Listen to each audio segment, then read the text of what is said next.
اللہ رب ذوالجلال والاکرام نے قرآن مقدس فرقان معظم میں ارشاد فرمایا کہ ہم نے اس قرآن کو نازل کیا ہے اور ہم ہی اس قرآن کی حفاظت کرنے والے ہیں۔ قرآن مقدس فرقان معظم یہ پہلے تمام انبیاء کرام تمام نازل کی گئی آسمانی کتابوں کی تصدیق کرتا ہے، اور عربی زبان میں قرآن مقدس کو رسول مکرم صلی اللہ علیہ وسلم کے قلب اطہر پر نازل فرمایا،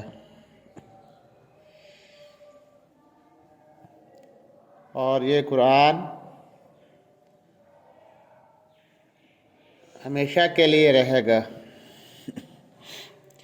پہلے کتابوں میں تورات، انجیل، زبور، ان تمام کتابوں میں تحریف کی گئی، تغیر و تبدل کیا گیا۔ یہود و نصارہ نے تورات و انجیل اور زبور میں اپنی من پسند تبدیلیاں کی۔ کتاب میں جو حکم پسند آتا کہتے کہ یہ ٹھیک ہے، اور جو اللہ پاک کا حکم پسند نہ آتا پہلی امتیں اپنی پسند کے علاوہ جو حکم ربی ہوتا اس کو کتاب سے کانٹی لگا دیتے اور نئی عبارت اپنی طرف سے شامل کر لیتے۔ یہ پہلی امتوں میں یہ کام رہا ہے۔ کئی وجوہات میں سے ایک وجہ یہ بھی ہے کہ قرآن مقدس کے بارے میں جو ارشاد فرمایا وَإِنَّا لَهُ لَحَافِظُونَ، ہم ہی اس کے محافظ ہیں۔ اس کا مطلب کیا ہے کہ قرآن مقدس ایک واحد ایسی کتاب ہے کہ جس میں انشاءاللہ العزیز کبھی بھی کوئی تبدیلی نہیں ہوگی۔ جیسا نازل ہوا اسی طرح یہ ہمیشہ تک کے لیے رہے گا۔ نازل بھی اللہ کریم نے کیا ہے قرآن کو، اور قرآن کی حفاظت کی ذمہ داری بھی خود رب کریم نے ہی اپنے ذمہ میں رکھی ہے۔ ہاں، ہمارے لیے لمحہ فکریہ ہے کہ جس دور میں ہم وقت گزار رہے ہیں، اس دور میں آئے دن مختلف انداز سے گستاخیاں کی جا رہی ہیں۔ کبھی نبی کریم صلی اللہ علیہ وسلم کی ذات پر بدبخت بکواس بکتے ہیں اور مختلف انداز میں گستاخیاں کرتے ہیں۔ کبھی قرآن مقدس کے بارے میں، جیسا کہ حالیہ ابھی چند دن پہلے کی بات ہے، سویڈن میں باقاعدہ اس گورنمنٹ سے اجازت لی گئی اور کھلم کھلا قرآن مقدس کی، کلام مقدس کی توہین کر کے مسلمانوں کو چیک کیا گیا ہے کہ ان مسلمانوں کے دماغ میں، خیال میں ان کی کتاب کی قدر و وقعت کیا ہے۔ اس میں جہاں تک تو معاملہ ہے گستاخی کرنے والے کا، وہ ایک الگ بات ہے۔ اس نے گستاخی کی تو اِنَّا لَهُ لَحَافِظُونَ کے تحت مرنے سے پہلے ہی اس کو اس کا انجام ملے گا، کیونکہ رب قدوس اپنے کلام کتاب اللہ کے اور اپنے حبیب صلی اللہ علیہ وسلم کی ذات کا محافظ ہے۔ واللہ یعصمک من الناس، قرآن پاک میں فرمایا گیا ہے حبیب اللہ تجھے لوگوں سے حفاظت میں رکھے گا۔ قرآن کی بھی حفاظت اللہ کے ذمے ہے اور صاحب قرآن کی حفاظت بھی اللہ کے ذمے ہے، لیکن یہ کفرستان کی طرف سے نت نئے دن آئے دن اہل اسلام کو جھنجھوڑا جاتا ہے کہ کیا ان لوگوں کے دلوں میں اسلام کی رتی ہے کہ نہیں ہے، اسلامی محبت ہے یا نہیں ہے، اسلامی ایمانی جذبہ ہے یا نہیں ہے، وہ چیک کر رہے ہیں۔ گستاخ کو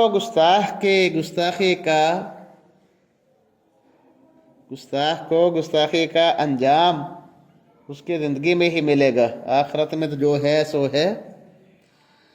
لیکن امتحان ہمارے لیے بھی ہے، ہم قرآن سے کیا تعلق بنائے ہوئے ہیں، ہمارا تعلق قرآن سے کتنا ہے۔ ہم کو کفرستان کی طرف سے جو کتاب اللہ کی توہین کی گئی، یقیناً ہمارے لیے انتہائی افسردگی کا ماحول ہے، انتہائی پریشانی کا ماحول ہے کہ کتاب اللہ کی توہین کی گئی۔ لیکن میں کہتا ہوں کہ ساتھ ساتھ ہم کو اپنے اعمال و افعال، ہمارے معاملات میں بھی غور کرنے کی ضرورت ہے کہ ہم قرآن مقدس سے اپنا تعلق کتنا جوڑے ہوئے ہیں۔ اگر ہم اپنے بڑوں کی ہسٹریاں پڑھیں، اپنے بڑوں کے ماحول دیکھیں یا سنیں، تو ہمارے باپ، دادا، دادیاں، نانیاں کیا کرتی تھیں؟ قرآن مقدس پڑھتی تھی، سوتے وقت بھی اٹھتے وقت بھی۔ بچوں کو لوریاں دینی ہے تو قرآن کی تلاوت جاری ہے، وہ لوریاں بھی قرآن کی آیات پڑھ پڑھ کے دیا کرتی تھی۔ اور آج کی مائیں، آج کے ابے، آج کے دادے نانے قرآن مقدس سے دور ہو رہے ہیں۔ اقبال نے یقیناً انہی وجوہات پر وہ شعر کہا تھا، وہ معزز تھے زمانے میں مسلمان ہو کر، وہ معزز تھے زمانے میں مسلمان ہو کر، اور یہ لوگ خوار ہوئے تارک قرآن ہو کر۔ جب تک قرآن مقدس کے ساتھ تعلق جوڑے ہوئے تھے تب تک دنیا میں باعزت تھے، جب تک قرآن مقدس کی تعلیمات پر عمل کرتے رہے تب تک دنیا میں باوقار رہے، اور جیسے جیسے قرآن سے تعلق توڑتے گئے ویسے ویسے دنیا میں ذلیل و خوار ہوتے گئے۔ کہاں وقت پہنچ چکا ہے؟ قیامت کے قریب ترین وقت کچھ آ چکا ہے اور رہتا سہتا آ رہا ہے۔ آج کسی کو کسی کا کوئی شرم حیا نہیں ہے۔ کیا وجہ ہے؟ قرآن سے دوری ہے۔ بڑوں کو چھوٹوں پر شفقت یا چھوٹوں کو بڑوں کا احترام اور ادب اور باتیں نہ ماننا، یہ قرآن سے دوری کے نتائج ہیں۔ دنیا میں ذلت و رسوائی قرآن سے دوری کی نشانی ہے اور نتیجہ ہے۔ قرآن متقین کے لیے ہدایت ہے، انسان کے لیے مشعل راہ ہے کہ قرآن تمہیں کیا کہہ رہا ہے۔ ہماری زندگی، ہمارے روزمرہ معاملات، جن میں جدت پسندی تو آ گئی، معدیت پسندی تو آ گئی، مگر نہیں سوچا ہم نے کہ یہ معدیت، یہ جدت، یہ نیا دور جو ہے، اس کی حمایت میں وقت گزارنا اچھا ہے یا پہلے وقتوں کے حمایت میں۔ والد گرامی قبلہ جمال الفقار رحمۃ اللہ علیہ وعد و نصیحت کے دوران ایک بات سنایا کرتے تھے مولانا مشتاق احمد بھرا، آپ کو یاد ہوگا یقیناً، نہیں یاد تو توجہ کریں۔ فرماتے تھے کہ ایک بزرگ تنور پہ روٹیاں لگایا کرتے تھے، اور قربان جائیں ان بزرگوں پر، آج کے بزرگوں کی نظر ہی مریدوں کی جیبوں پر ہوتی ہے، اور وہ جو پیر ہوتے تھے، وہ جو بزرگ ہوتے تھے، وہ اپنا ذریعہ معاش جو ہے وہ حلال کمائی کی صورت میں کرتے تھے۔ آج ذریعہ معاش سمجھ لیا گیا ہے مریدوں کو کہ مرید میرا ذریعہ معاش ہے۔ یہاں پہ خوش طبعی کے لیے ایک بات کرتا ہوں کہ وہ ایک پوسٹ میں نے فیس بک پہ ایک پوسٹ پڑھی تھی کہ گاڑی کے اوپر لکھا ہوا تھا مرید نے اپنی گاڑی پر لکھا کہ یہ میرے پیر کا کرم ہے، یہ میرے پیر کی نگاہ کرم ہے، اور کمنٹ لکھنے والوں میں کسی نے لکھ دیا کاش کہ کوئی پیر بھی یہ لکھ دے کہ یہ میرے مرید کی منڈی کی میں نے گاڑی خریدی ہے۔ حالات کچھ ایسے ہیں کہ آج کے جو بزرگ ہیں الا ماشاء اللہ کے بڑے بڑے برگزیدہ بندے ابھی موجود ہیں جن کے صدقے جان چل رہا ہے، لیکن عام روٹین کے بات کر رہا ہوں۔ عام حالات میں آج کے جو بزرگ ہیں ان کا ذریعہ معاش کیا ہے کہ جتنے زیادہ مرید ہوں گے اتنی زیادہ میری منڈی اکٹھی ہوگی، اتنی زیادہ کاریں کوٹھیاں ہوں گی۔ پرانے بزرگ جو ہوتے تھے وہ اپنا ذریعہ معاش جو ہے وہ حلال کمائی کی صورت میں کرتے تھے۔ تو والد گرامی رحمۃ اللہ علیہ سنایا کرتے تھے کہ کوئی بزرگ تھے تو ان کا ذریعہ معاش جو تھا کمائی وہ تنور پہ روٹیاں لگانا تھی، وہ روٹیاں لگا کے بیچتے تھے۔ اب وہ صاحب ان کی صورتحال کیا تھے، فرماتے تھے کہ وہ روٹی کوئی خریدنے والا آتا تو جو روٹی تازہ ہوتی وہ بالکل سستی، جو روٹی 1 گھنٹہ پہلے لگائی جاتی وہ تھوڑی سی مہنگی، 2 گھنٹے پہلے والی روٹی تھوڑی سی اور مہنگی، اور اگر کل والی روٹی پڑی ہے تو وہ بہت ہی مہنگی۔ یوں سمجھ لیں کہ تازہ ترین روٹی 1 روپے کی، گھنٹہ پہلے جو لگائی روٹی وہ 2 روپے کی، 3 گھنٹے پہلے جو روٹی لگائی تھی وہ 4 روپے کی، اور کل والی روٹی جو ہے وہ 10 روپے کی۔ اچھا، یہ ان بزرگوں کا ماحول تھا۔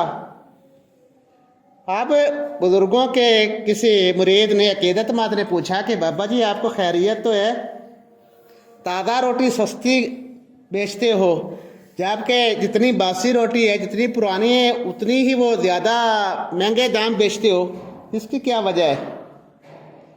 قربان جائیں بزرگوں کی عقل پر، ان کے الفاظ پر، ان کی سوچ پر۔ وہ فرماتے ہیں بیٹا جتنی پرانی روٹی ہے اتنا نبی پاک کے دور کے قریب کی ہے، جتنی پرانی روٹی ہے اتنا نبی پاک کے دور کے قریب کی ہے، اور جتنی تازہ ہے وہ اتنی دوری کے ساتھ لگ رہی ہے روٹی، اس لیے جو جتنی دور کے دور کی طرف قریب ہے اتنی میں مہنگی بیچتا ہوں، اور جتنی دوری کی طرف ہے اتنی سستی بیچتا ہوں۔ سوچ کی بات ہے نا، سوچ کی بات ہے۔ اور ایک اور بات ارشاد فرمایا کرتے تھے کہ لوگ مادیت پرستی میں اتنے پھنس چکے ہیں کہ ہر دوسرا سے تیسرا شخص یہ سوچ رہا ہے کہ میں ترقی کروں، آگے بڑھوں۔ فرماتے تھے کہ نہیں، آگے نہ بڑھو، پیچھے کوٹو۔ مادی دور میں چلو، پیچھے ہٹتے جاؤ، اور پیچھے چلو، اور پیچھے چلو، اور پیچھے چلو، 1400 سال پیچھے چلے جاؤ، زمانہ محبوب صلی اللہ علیہ وسلم تک پہنچ جاؤ تو تمہاری معراج ہے، پھر بھی تمہاری کامیابی ہے۔ آج ذلت و خواری کا جو سامنا کرنا پڑ رہا ہے یہ کیوں ہے کہ مجموعی لحاظ سے ہم دیکھیں تو نبی پاک صلی اللہ علیہ وسلم کی تعلیمات سے ہم لوگ غافل ہیں، قرآن مقدس کی تعلیمات سے ہم لوگ غافل ہیں۔ جتنا اللہ اور اس کے رسول کی تعلیمات سے دوری ہو رہی ہے اور جس حساب سے تعلیمات قرآن سے دوری ہو رہی ہے اسی تناسب میں دنیا میں ذلت و خواری بڑھ رہی ہے۔ اور کتنی بڑھ رہی ہے؟ یہ آئے دن بدبخت جو ہیں، جو گستاخ ہیں، وہ اہل اسلام کو ٹھنگا لا کے چک کر دے پہنے،